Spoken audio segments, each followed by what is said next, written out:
Alhamdulillah kita menika sampun dumugi akhir wulan Safar, insyaallah menawi menurut perhitungan hisab malam Jumat enjing-enjing mbok menawi sampun tanggal 1 Mulut. Tanggal 1 Rabiul Awal, bulanipun kelahiranipun Kanjeng Nabi Muhammad sallallahu alaihi wasallam. Bulan penuh cinta, bulan penuh kasih sayang. Dados kawula namung pengin ngemutaken awak kula piyambak lan sedaya ingkang hadirin hadirat menika, monggo kita nata niat sareng-sareng, niat bungah, niat seneng, niat kanggo bahagia menyambut bulan kerawanipun kelahiranipun Kanjeng Nabi Muhammad sallallahu alaihi wasallam. Memang kita yakini bila Kanjeng Nabi menika dan menurut fakta sejarah Kanjeng Nabi menika kapundhutipun leres bulan Rabiul Awal di tanggal 12. Tapi para ulama ahli sunnah wal jamaah niku gak ada persepsi yang lain, gak ada pendapat yang lain. Sing diperingati iku aja oleh, tapi sing diperingati napa? Maulid Kanjeng Nabi.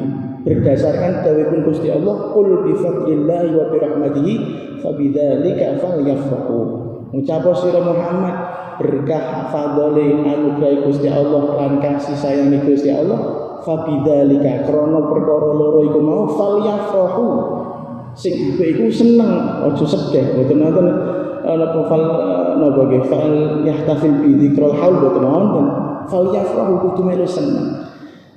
Memang kados-kados dalam syariat boten wonten tuntunanipun. Dalam bahkan Kanjeng Nabi piyambak boten nate ingkang secara jelas cetha ngendikan nek tanggal 12 Mulut utawa pas hari kelahiranku kowe kabeh do merayakan iki boten enten. Boten enten. Kenging apa boten enten masa Kanjeng Nabi njaluk kaya ngono. Iki secara logika yang pertama seperti itu. Tapi kalau kita melihat dari fakta-fakta riwayat-riwayat begini tafsir tafsir Muqatil, tafsir Mujahid niku menyebutkan sebuah riwayat sing rada ngeri. Ngerine pripun? Dados wonten riwayat dikatakan bahwasanya iblis laknatullah. Iblis laknatullah niku lahu arba'aronatin.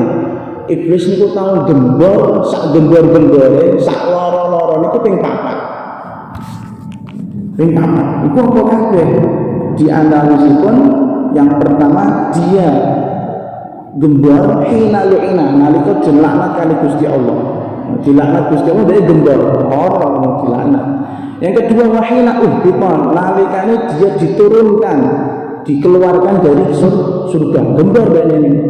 Dan yang ketiga hina wulida Rasulullah sallallahu alaihi wasallam, ketika dia berteriak kencang, dia sakit yang begitu sangat ketika hari kelahiran itu Kanjeng Nabi Muhammad sallallahu alaihi wasallam. Ini pada gembor karena jalan untuk menyesatkan manusia bagi dia itu sempit. Napa meneh umat Kanjeng Nabi niku umatun marhumah. Umat sing paling disayang oleh Gusti Allah. Umure cendek-cendek tapi amale luar biasa. Ganjarane kathah ijek ditambahi Lailatul Qadar niku nek mboten krana awak dhewe umat Kanjeng Nabi wis makna. Napa jenenge hitungan ganjaran iki mboten wonten, tapi hitungan dosa wae tapi hitungan ganjarane ora ono ya Allah Gusti. Terus sing ora seneng kali kelahiran iku Kanjeng Nabi niku iblis. Nah kok ana umat Kanjeng Nabi ngaku-ngaku dadi pendereke Kanjeng Nabi kok ketika wulan Mulut kok muni ora seneng iku aneh. Mboten berarti padha karo napa iblis. Pengen kados iblis, ampun ngantos lah.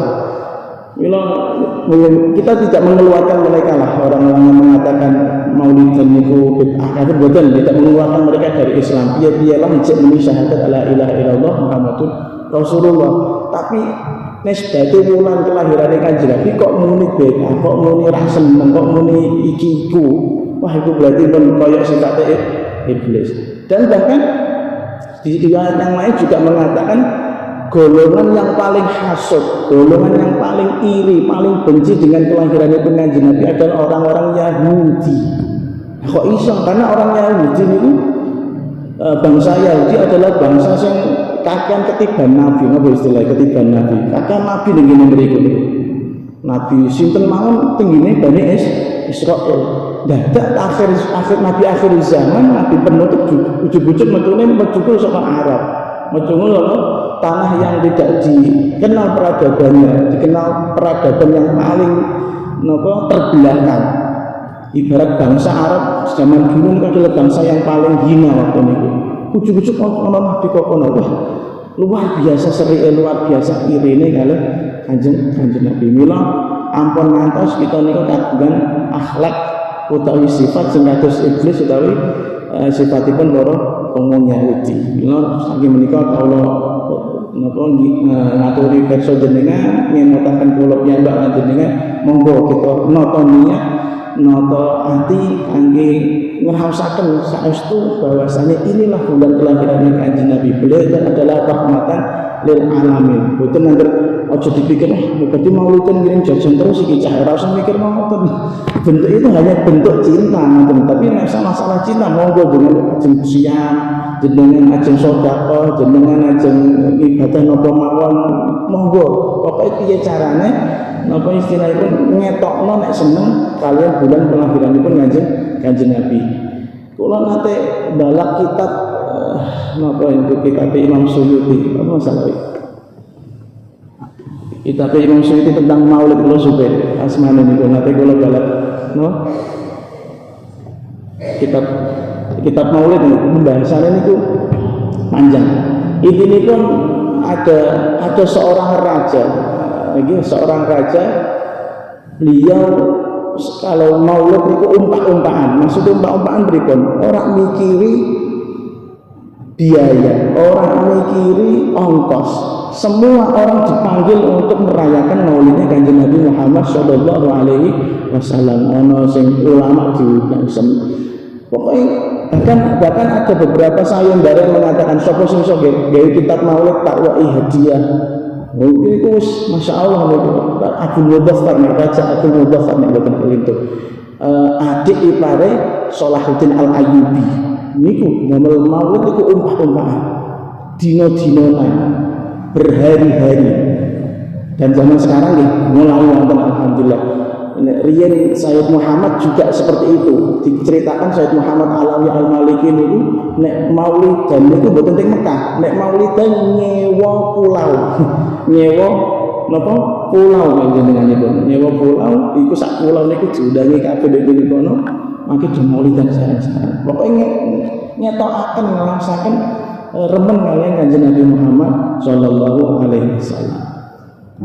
Pun kita lajeng begini pembahasan terakhir adab al-muta'allim wal mu'allim, tata carane utawi adab-adabe sebagai seorang santri utawa sing ngaji. Kemarin sampun dipun bahas bahwasanya tugasnya santri, tugasnya wong ngaji ben sukses ngaji niku wonten kathah. Yang pertama niat ngaji niku takdim taharatun nafsi an radha'il akhlaqi wa madmumatil awsaf.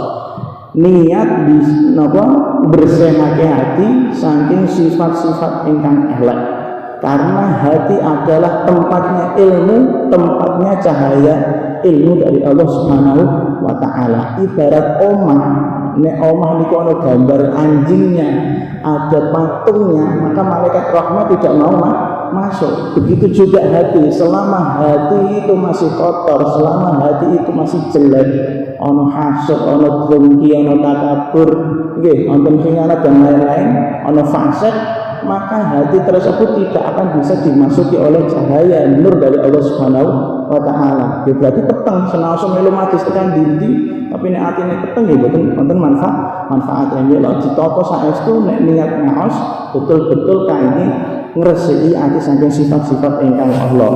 Ingkang kaping kalihipun nek ngaji ayyuqallila ala iqabu minal istighali bid dunya.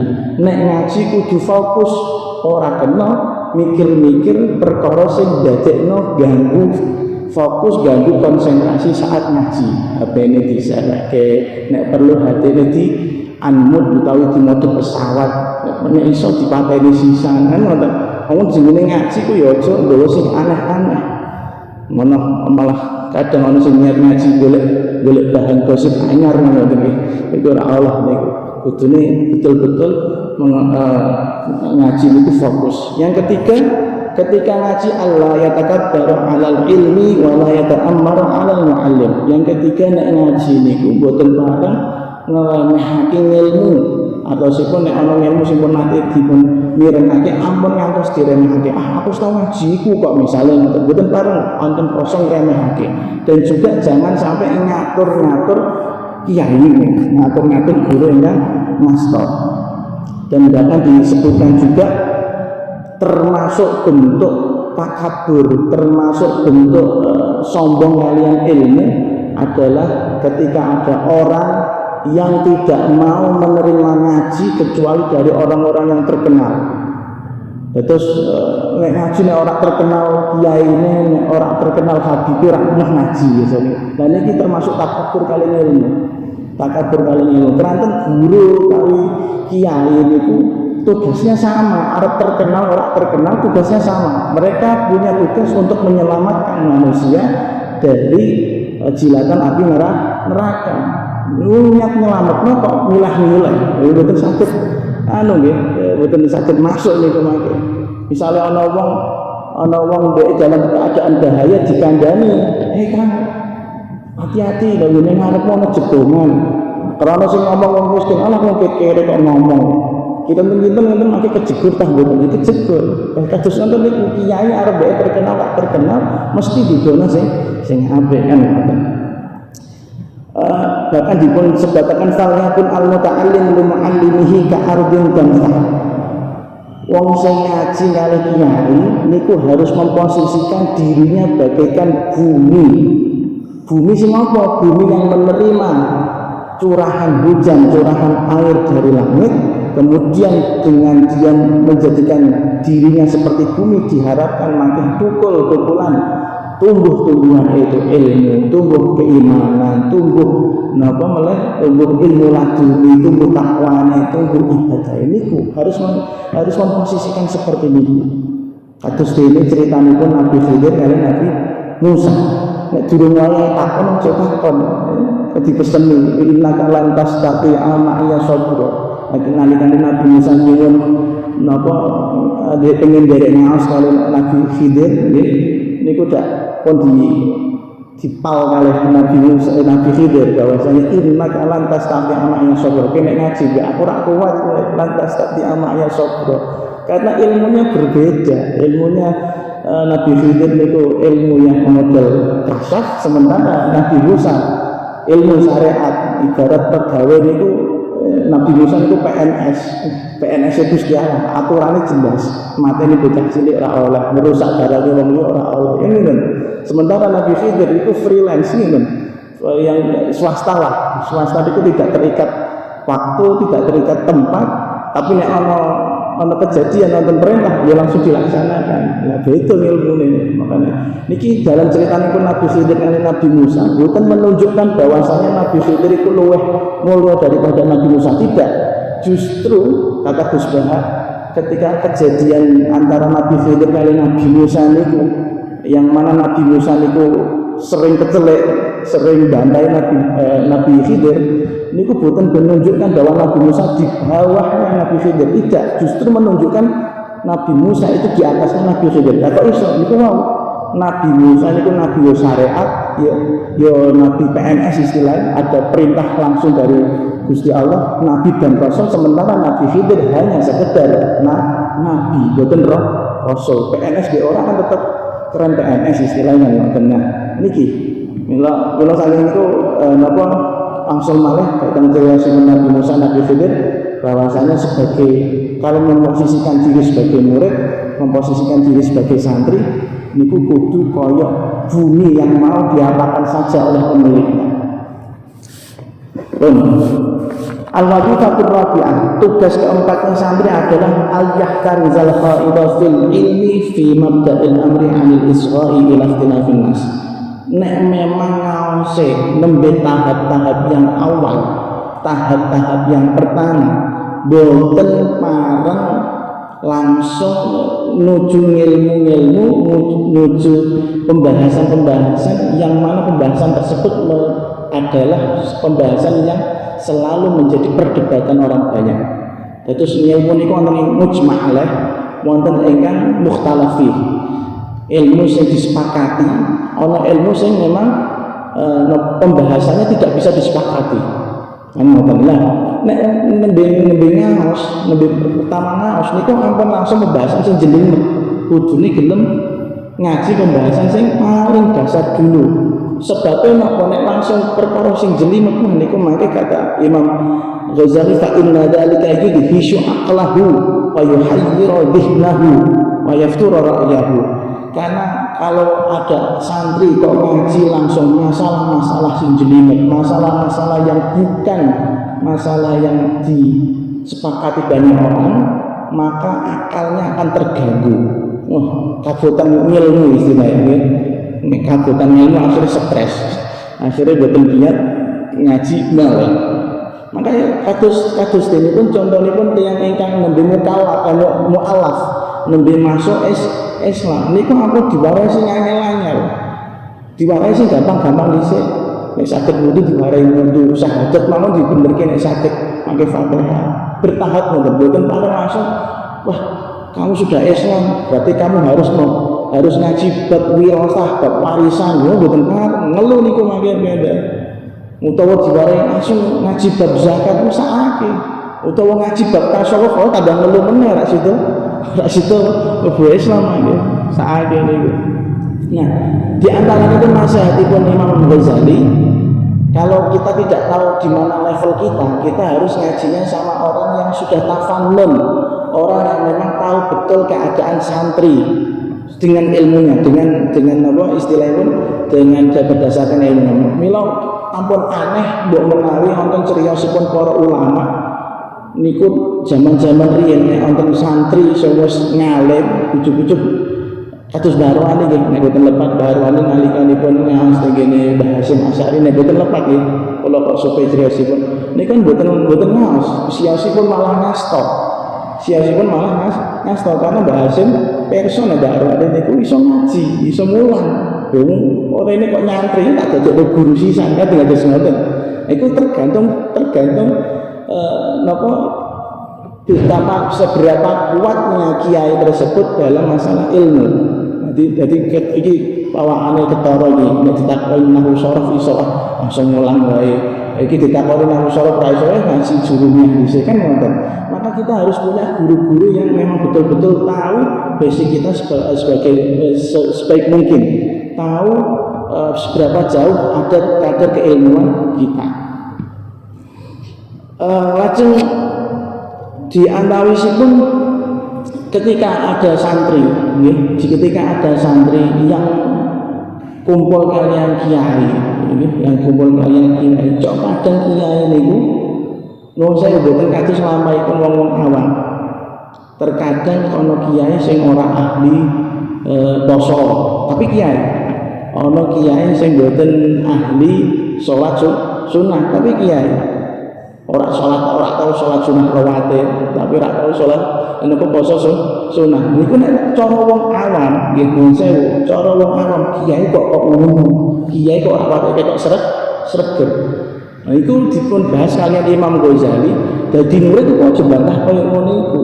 Kamu beda, ibadahnya kiai tersebut beda dengan ibadahmu. Nek ibadah kiai tersebut mau dia hanya bernafas saja, hatinya sudah ta'alluq sama Gusti Allah. Mila jangan aneh bahwasanya Kanjeng Nabi ngendikan turune wong alim, turune wong ahli syariat, wong agama iku luwih apik daripada ngibadahi wong sing bodoh. Karena dia tidurnya pakai ilmu, sementara wong bodoh sing ibadah belum tentu pakai ilmu, ketok ibadah. Mila kadang ana kiai sing ketoke males-malesan iku mboten males, hatinya tetap tafakkur, hatinya tetap eling kali Gusti Allah. Kados dawuh Kanjeng Nabi menceritakan, mendeskripsikan dirinya sendiri, namat ainaya wala yanamu qalbi au kama qol. Bener mripatku turu tapi atiku melek. Kan ngoten iki. Kayak ngoten niku kiai mbok menawi boten tahajudan, boten niku boten kelantan beliau itu orang-orang yang malas boten. Tapi memang beliau sudah mendarah daging, nafasnya, detak jantungnya niku selalu Allah. Lah awak dhewe benten santri niku benten. Nek ora dijak zikiran yo lali, wong dijak zikiran wae lali kok. Kan ngoten napa meneh. Nek dijak zikiran ya Allah. Mila ketika santri yang memang levelnya sangat jauh dari gurunya tidak boleh menghakimi guru. Kados criyosipun masyhur nggih, criyosipun Syekh Abdul Qadir Jailani nalikanipun wonten wali santri ingkang protes lho, Syekh jenengan bare ayam anakku makame kok kaya ngene iki lah enak.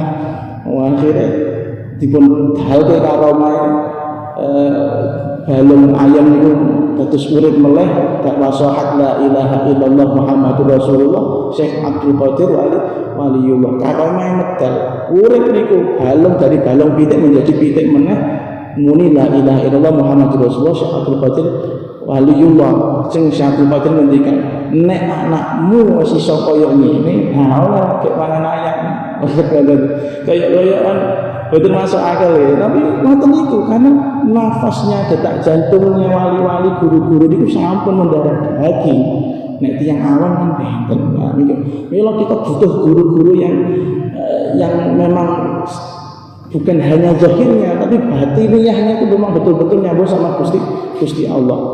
Sering cerita-cerita statusnya tadi sering. Bahkan nanti kalau angsal cerita saking orang terdekatnya Gus Dur niku Allah yarham. Gus Dur niku Allah yarham mboten kaya kiai sing ngumpengi ibadah niku mboten. Memang ketoke turu, memang ketoke ampun rasa kaya rapat DPR ya sare ya Gus Dur niku. Tapi kata beliau ibadah yang sosial, sifatnya sosial, manfaatnya bisa dirasakan orang banyak itu lebih baik daripada ibadah yang hanya kembalinya pada diri sendiri. Kados misalnya ibadah yang sifatnya sosial itu nopo sedekah, kados menolong orang lain, bantu masjid dan itu kan manfaatnya kembali pada banyak orang. Tapi nek maca Quran burung tentu manfaatnya kanggo wong akeh, kanggo awake dhewe. Salat bali ring awake dhewe, puasa bali ring awake dhewe, haji bali ring awake dhewe. Maka menurut beliau ibadah sing ngono iku ora keren. Sing keren kuwi ya sing iso dirasakno wong akeh. Pun wadifah yang kelima, tugas kelimanya santri Allah ya talibul ilmi fannan minal ulumin mahmudah. Seorang santri tidak boleh untuk meninggalkan satu ilmu wala nau'an min anwa'ihi dan tidak boleh meninggalkan atau sebenarnya ketika ngaji satu ilmu niku aja ditinggal. Ketika ngaji satu ilmu niku aja ditinggal. Aku ora iso ilmu iki ketok abot, tak tinggal lah, mboten kan. Kudu gelem sabar nelateni ilmu tersebut. Kados belajar ilmu napa misal faraid. Niku ilmu faraid termasuk ilmu yang tadi susah karo kula. Ketika jenengan pun pirsa aku ora iso faraid, kok mbok tinggal mboten pareng, kudu ditelateni. Keranten ilmu tersebut akan membawa kita untuk kemaslahatan kita menuju Allah Subhanahu wa taala. Lajeng tugas keenamnya seorang santri Allah yahuda fi fannin minal fununil ilmi daf'atan bal yura'it tartib. Nek ngaji satu pembahasan iku aja langsung gemblondong dari pembahasan berat dari pembahasan ringan sampai pembahasan berat langsung dari siji mboten bareng. Yura'it tartib kudu urut saka ringan sedang baru sulit. Ora oleh gemblondong ringan sedang sulit dari siji mboten bareng. Ngelu niku mangke. Keranten ngeten kalau kita langsung mempelajari dari ringan sedang sampai berat di siji niku mangke kita fokus untuk ilmu akhirat niku berkurang. Wong tujuane ngaji niku pertama apa wae membersihkan hati. Wong niatin ngresi hati maka ngajinya aja setengah-setengah. Nek memang levelnya adalah ngaji yang ringan maka ya cukuplah dengan yang ringan. Nek levelnya dengan yang sedang maka bolehlah ngaji yang sedang. Nek levelnya berat maka harus ngaji yang berat. Nah, nek pun tertib urut kados mboten maka baru mempelajari ilmu untuk menuju Allah Subhanahu wa taala. Wa ala jumlah intinipun fa asyraful ulumi wa ghayatuha ma'rifatullah azza wa jalla. Tujuan mulianya ilmu, tujuan paling akhirnya mempelajari ilmunya Gusti Allah adalah ma'rifatullah, kenal kalian Gusti Allah.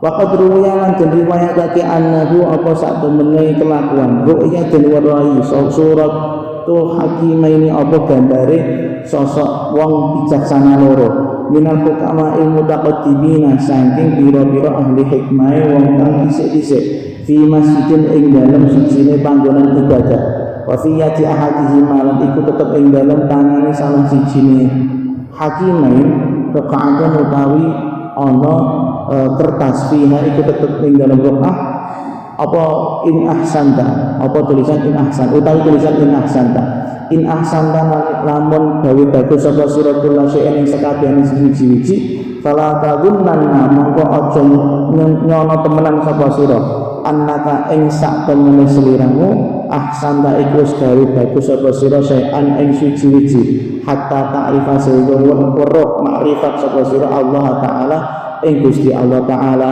wa ta'lama lan weruh sapa sira annahu ing sak temene Gusti Allah musabbibul asbabi ku zat kang gawe sebab wa mujidul asya'i lan zat kang mujudake sekabehane suci-suci wa fiyatul akhir lan iku tetep ing dalam tangan liya kuntu qabla an a'rifa utawi tulisan kuntu qabla an a'rifa kuntu wasana sapa ingsun qabla an a'rifa ing dalam turungi ento weruh sapa ingsun Allah taala ing Gusti Allah taala asyraku ngombe sapa ingsun wa azma'ulan nelak sapa ingsun hatta idza araftu sehingga nalikane weruh sapa ingsun bu ing Gusti Allah rawaitu mongko seger sapa ingsun bila syukur kelawan tanpa ngombe dipun dawaken wau bahwasanya kita tuh belajar ilmu apa mawon khususnya ilmu syariat tujuan utamanya adalah ma'rifatullah dipun wangsuli mulai kita belajar apa saja itu pokoknya piye carane iso dorong kita sedaya dumateng ma'rifatullah. Maka dipun sebutaken dalam sebuah riwayat nate ada orang yang bermimpi dengan dua orang yang ahli hikmah dari orang-orang zaman dulu. Orang ini bertemu kalian dua ahli hikmah tersebut tenggine setunggalipun panggilan ibadah. Nah, tenggine salah setunggalipun itu wonten ingkang beta tulisane ngeten in ahsanta kulla syai'in fala tadunnanna annaka ahsanta syai'an nek kowe wis gawe apik iku aja mbok kira kowe wis gawe apik temenan kudu ngerti bahwasanya kamu bisa berbuat baik itu karena Allah Subhanahu wa taala kudu makrifat. Terus makrifat itu napa? Kita menyadari, kita meyakini. Misal kita saged ngaos kados ngeten niki.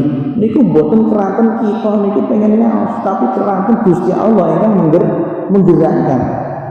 Nggih, terus kita sudah meyakini kita gelem ngaji, kita gelem ibadah, kita gelem salat itu ampun iku ibadahku, iku salatku, iku posoku, mboten pareng. Nek jenenge makrifat niku mboten ngados ngoten.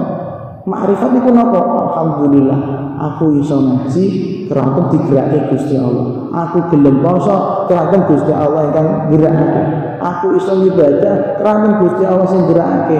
Aku iso taat keranten Gusti Allah sing gerakake. Aku terhindar dari maksiat keranten Gusti Allah ingkang gerakake. Maka dari situ muncullah makrifat kenal Gusti Allah. Ingkang salah kaprah sakniki boten. Betul kados ngoten. Wah, masjid iku apik, deloken masjid Muhajirin iku apik, sapa sing nyumbang nek aku. Misale kados ngoten. Wah, betul bakal makrifat kok kados ngoten iki. Harusnya ditarik panjang lagi. Lawan sampean sugih iku lak ora Gusti Allah.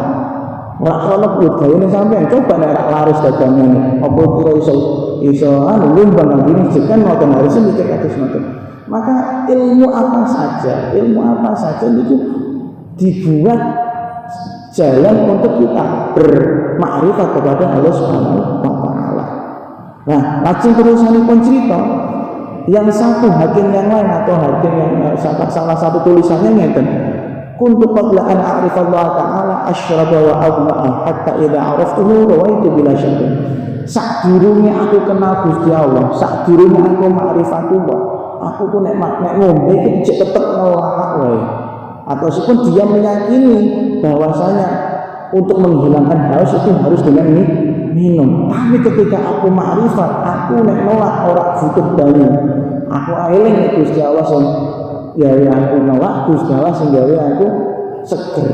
Atau pun kembali lagi makrifat niku masalah rasa. Ngoten. Makrifat niku materi awak gumedene awak piyambak, materi sombongnya awak piyambak, materi ujube awak piyambak. Nah, niki lah ilmu-ilmu kita nek ngaos niku niatipun makrifatullah kados ngeten iki. Pun. Lajeng al-wadhifatu as-saminatu. Kita kalau ngaji harus tahu bahwasanya ngaji tersebut itu memiliki nilai yang besar. Nilai ini itu ahaduma syarafus tamrah. Buah dari ngaji ilmu itu ngeten. Baikpun Imam Ghazali kula wangsul mulai. Tugas yang ke-8 sebagai santri kita kalau ngaji suatu ilmu kita harus tahu nilai di balik ilmu tersebut. Nilainya kita tahu bagaimana dengan caranya. Yang pertama syarafus tamrah, kita tahu hasil dari belajar ilmu tersebut. Misal kados belajar ilmu fikih. Kalau kita belajar ilmu fikih, hasilnya apa? Hasilnya adalah kita kalau ibadah mesti sah. Kita kalau belajar ilmu kedokteran itu hasilnya apa? Hasilnya agar membuat badan kita dan badan orang lain menjadi sehat. Itu berarti kita tahu kemuliaan atau nilai dari ilmu yang kita pelajari. Yang kedua, ilmu yang kita pelajari kita harus tahu dalile ana dasare temenan ta ora. Kados ilmu kedokteran niku wonten dasare. Kita dituntut untuk menjaga kesehatan badan. Begitu juga kita belajar fikih dituntut belajar fikih agar kita kalau ibadah itu menjadi sah. Lajeng niku pembahasan terkait tugas-tugasipun santri, tugas-tugasipun tiyang ingkang ngaji. Lajeng Imam Ghazali ugi membahas tentang pembagian ilmu. Pembagian ilmu niku ada beberapa bagian. Nek diibaratake wong lewat haji, ngilmu niku ana sing kaya sangu kanggo haji. Yang kedua, ada ilmu sing kaya dalane lunga haji. Yang ketiga, ana sing ilmu perumpamaane kaya haji. Nek sangu haji berarti ilmu-ilmu yang berkaitan sebelum berangkat haji. Paham nggih? Dan haji niku ma'rifatullah. Kula wangsuli mulai. Haji niku misalnya niku ma'rifatullah. Ma'rifatullah niku diibaratkan seperti haji, maka sebelum haji kita butuh sangu. Sangune haji niku napa? Kudu ngerti ngajine, kudu ngerti fikihe, kudu ngerti napa syariate. Yen wong mangkat kaji kok ora ono sangune, kira-kira tekan ta mboten? Mboten. Begitu juga ma'rifatullah. Ketika kita mau ma'rifatullah, ya kudu ono sangune, yaiku fikih. Nah, ketika mau ma'rifatullah sudah punya sangu, ketika haji sudah punya sangu, maka kita harus berjalan menuju haji. Nah, berjalan menuju haji itu perumpamaan bagi ilmu tasawuf. Bersyariat, berngaji fikih kudune tasawuf. Nek wis iki loro iki dikuasai, barulah kita bisa mendapatkan yang namanya makrifat. Macam selain ada tugas bagi santri, bagi kiai juga ada tugasnya. Nah, bagi kiai itu ada tugasnya. Kata beliau, kata beliau, uang niku nek ngaos niku kaya wong sing lagi golek bahan utawi golek napa istilah bondo. Ana wong sing golek bondo memang kanggo memenuhi kebutuhannya, maka dia adalah orang yang kebutuhan primer istilahnya. Ada orang yang mencari harta, tapi hartanya niku kemanfaatannya bisa dirasakan orang banyak, berarti sudah masuk dermawan, sugih. Begitu juga ilmu niku wonten ingkang ilmu yang cukup untuk bagi dirinya sendiri, tapi tidak bisa diberikan kepada orang lain. Itu ilmu wong awam, ilmu sing wajib, ilmu sholat, ilmu zakat, ilmu wajib itu untuk dirinya sendiri. Ada orang yang ilmunya dibagi-bagi, saking akeh ilmu itu dibagi-bagi. Maka kemuliaan orang yang ahli ilmu itu luar biasa. Tapi sebagai orang yang alim, orang yang kiai itu juga ada tugas-tugasnya. Yang pertama, asyafaqatu 'alal muta'allimin. Kudu duwe rasa sayang sayang karo santri-santri. Jadi kiai ini kudu sayang karo santri-santri. Dan kalau bisa kata Imam Ghazali harus menganggap santri-santri kaya anak dhewe. Kaya anak dhewe. Mila kita mireng sering sekali para mursyid-mursyid tarekat menawi ndanu nimbali santri-santri niku anak-anak angkatku. Terus ngarani pun Abdul ngoten. Anak saya, anak murid kliwonan, anak murid tarekat niku dianggap anak. Kudu duwe rasa sakake kaya mbek anake piyambak. Nek ana guru kiai kok ora disake karo santri wah niku boten napa boten kiai temenan, boten kiai temenan. Yang kedua, menjadi kiai kudu niat napa? Ayat tatiya bisa hibi syar'i, kudu niat derekaken ngestakaken tindak lampahipun Kanjeng Nabi Muhammad sallallahu alaihi wasallam. Yang ketiga, menjadi kiai atau menjadi ulama, menjadi kiai ini Allah ya ta'aminu syil muta'alim, kudu selalu menasehati. Nasihat itu napa? Kudu gelem ngei wasiat ajaran yang baik. Nasihat itu ajaran yang baik untuk siapa? Bagi santri-santrinya. Jadi guru kok aja blusukno santrine mboten pareng, kudu sing apik karo santrine. Tapi kadang niki sing rada sing kathah terjadi santri niku biasanya kadang lali kali guru niku kathah. Dan itu sudah terjadi di zamannya Imam Sufyan Ats-Tsauri. Waqad ru'iyalan den persani Sufyan Ats-Tsauri sapa Imam Sufyan Ats-Tsauri rahimahullah hazinan ale wong kang sedih. Tapi lamun den lakoni sapa lagu kedua Imam Sufyan Ats-Tsauri malaka utawi apa laka iku tetep kedue panjenengan Imam Sufyan. Faqala mangko jawab sapa Imam Sufyan Ats-Tsauri sirna wis dadi sapa kita mutajaran ing panggonan dagangan sapa kita li abna idunya kedue pira-pira anak idunya yalzamu padha mulazamah sapa abna idunya yalzamu padha mulazamah na ing kita ahadun sapa salah siji abna idunya hatta ida ta'alama sayyidu nalikane padha wis ngalim sapa ahad ja'ala mongko dadi sapa ahad radiyan ing dadi qadi aw amil dadi utawa dadi pegawai al-qahramanan utawa dadi bendahara. Nah terus kadang menjadi kiai, menjadi guru itu dikecewakan sama murid itu sering. Dikecewakan sama murid itu sering. Murid kurang ajar kali gurune, murid boten hormat kali gurune ketika sudah lulus, ketika sudah ngalim, ketika sudah menjadi orang besar itu kata. Maka bagaimana menjadi guru? Tetap kata Imam Ghazali dinasehati senyape. Dalam suatu saat Imam Sufyan Ats-Tsauri mujma' alaih sudah disepakati bahwasanya beliau adalah orang yang alim, yang mutafaqih, yang juga ahli hadis. Suatu saat beliau itu galau. Imam Sufyan Ats-Tsauri ngaline ngono iso galau. Kita ngerti. Ya Imam jenengan kok ketok galau niku kenging napa? Dijawab, "Sirna mutajaran, aku ki wis dadi wong alim, tapi kaya panggonan toko wae." Panggonan toko. Toko bagi siapa ya Imam? Toko bagi bocah-bocah ki lho sing ngaji mbek aku. Bocah-bocah kae ngaji mbek aku kaya jikok ilmuku, jikok barang-barang berhargaku.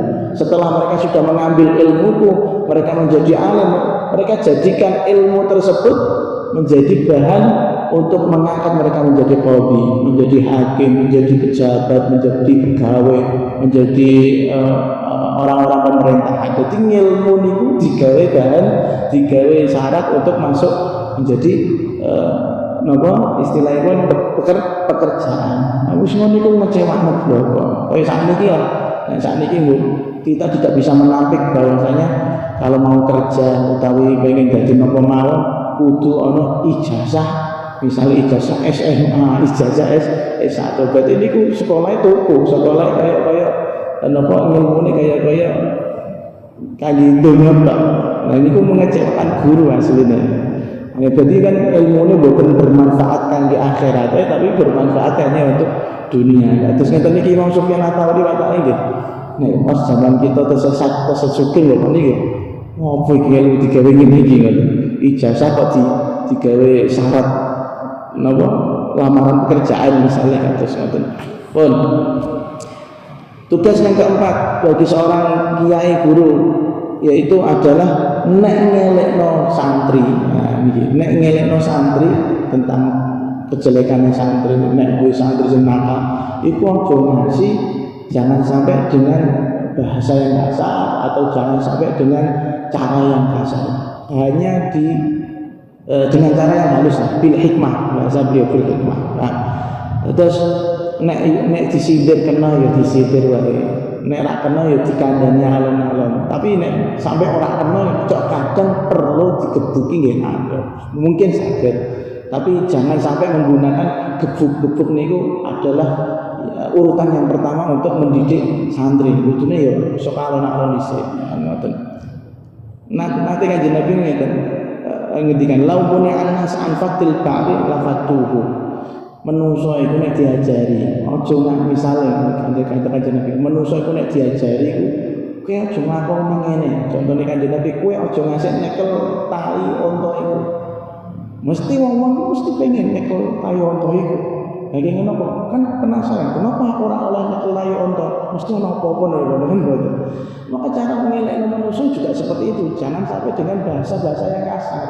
Jangan sampai menggunakan kekerasan, kudu bahasa yang halus dengan adab yang halus, biar dia tidak melanggar apa yang kita larang. Qauluhu al-wadhifatul khamisu annal mutakaffil bi ba'dil ulum yang bagi Allah yuqaddis. Ini pun yang ngapunten buat menawi kathah pembahasan yang berat dalam malam hari ini. Apa yang kula ngatakan mugi insyaallah panjang umur di bulan Rabiul Awal kita saged bergembira dengan maulidnya Kanjeng Nabi Muhammad sallallahu alaihi wasallam dan dados ahli syafaat dengan Kanjeng Nabi minat dunia wal barzakhi wal akhirah amin rabbal alamin. Bismillahirrahmanirrahim. Alhamdulillahirabbil alamin. Allahumma shalli wa sallim ala sayyidina Muhammadin wa ala alihi washabihi ajmain. Allahumma barik lana fi ilmina, barik lana fi rizqina, barik lana fi dzurriyyatina, barik lana fi auladina, barik lana fi kulli syai'in an'amta 'alaina ya rabbal alamin. Allahumma tawil 'umrana fi sihhatin wa 'afiyatin wa salamah warzuqna wa iyyahum jami'an min ahli al-islam bi syafa'ati nabiyyika Muhammadin sallallahu alaihi wasallam min ad-dunya wal barzakh wal akhirah. Rabbana atina fid dunya hasanatan wa fil akhirati hasanatan wa qina adzabannar. Sallallahu ala sayyidina Muhammad wa ala alihi wasallam. Alhamdulillahirabbil alamin. Wassalamu alaikum.